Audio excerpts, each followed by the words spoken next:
Middle east जंग पर बड़ी खबर है। यूएस राष्ट्रीय सुरक्षा टीम की बैठक चल रही है। गिराए गए विमानों पर यह बैठक चल रही है। आगे की जो रणनीति है उस पर मंथन हुआ है। जाहिर है यूएस की तरफ से ये सोचना पड़ेगा कि आगे क्या कुछ किया जाए, आगे की रणनीति क्या होनी चाहिए। इसको लेकर के यहाँ पर डिस्कशंस इस समय होते हुए नजर आ रहे हैं। वही बड़ी जानकारी है, ईरान ने ट्रंप को एक और बड़ा झटका दिया है। कैसे? यूएस की सीजफायर के ऑफर को ईरान ने ठुकरा दिया है। तो ईरान ने अमेरिका की मांगों को सीधे तौर पर ठुकरा दिया है।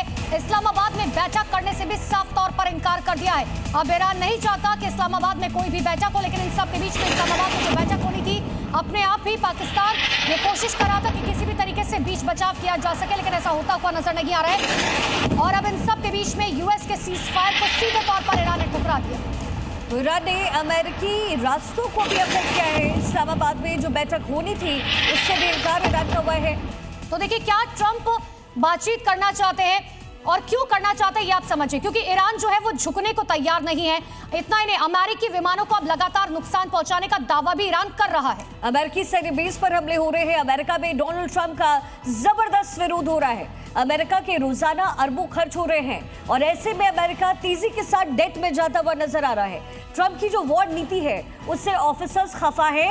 रेजिग्नेशंस भी हमने लगातार देखे हैं। टिक्को सर, रेजिग्नेशन एक तरफ, दूसरी तरफ जो जेट्स है उसके हालात क्या हो रहे हैं हम देख रहे हैं। लेकिन क्या आपको लगता है कि ईरान का जो एयर डिफेंस सिस्टम है वो E-10 जैसे मजबूत स्टेल्थ को भी अगर गिरा रहा है तो क्या इस पूरे वॉर में किसकी जीत मानी जाए? देखिए, आजकल जो एंटी एयरक्राफ्ट सिस्टम्स हैं वो बहुत ही लीथल और प्रेसिजन वेपन्स हैं। रविंद्र सर, क्या ग्लोबल परसेप्शन में अब कहा जाए कि ईरान की ताकत बढ़ती हुई नजर आई है? नहीं, ईरान फाइट बैक कर रहा है, बहुत कमेंडेबल है। अनएक्सपेक्टेड था शायद कि कुछ कर पाएगा, बट ओवरऑल नेट में आप देखें तो अमेरिका ने बहुत डैमेज कर दिया है। ईरान का इंफ्रास्ट्रक्चर, उनकी मिलिट्री इंस्टॉलेशंस, उसकी लीडरशिप उड़ा दी, उनका पोप उड़ा दिया है जो स्पिरिचुअल लीडर था। तो ईरान को बहुत नुकसान हुआ है, but at the same time छोटी सी भी सर्वाइवल कर जाना ईरान के लिए एक साइकोलॉजिकल और अदरवाइज। ईरान तो कह रहा है कि 50% कैपेसिटी उसके पास अभी बाकी है। इसका मतलब बहुत कुछ होगा। श्योर, बहुत कुछ है, बट द इशू इज जो भी है उनके पास इतने एडवांस नहीं है चीजें जो उनके पास है। By the way, quickly pilot पे मैं दो बातें कहना चाहता हूँ। एक, ये जो इंसिडेंट हुआ और अगर पकड़ा जाता है तो मुझे याद आता है 1980 में जब अमेरिकन एम्बेसी में 40-50 जो होस्टेज लिए गए थे, वो क्राइसिस बन गया था।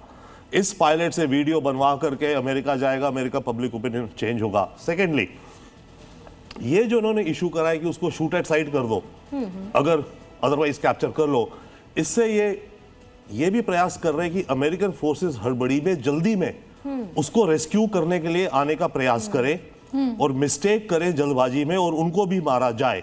आपको याद होगा जिमी कार्टर ने हेलीकॉप्टर्स भेजे थे मरीन्स के उन एम्बेसी से होस्टेजेस को निकालने को। डेजर्ट में इतना स्टॉर्म आया था, वो हेलीकॉप्टर गिर गए, तो कतई ब्लंडर हुआ था और कार्टर की पूरी प्रेसिडेंसी गई। जो बात करें, बिल्कुल ऐसा होता हुआ भी दिख रहा है, क्योंकि हमने तस्वीरें देखी रेस्क्यू करने के लिए जो हेलीकॉप्टर्स पहुंचे थे उनको भी ईरान निशाना बना रहे हैं। मैं सर लौटूंगी आपके पास।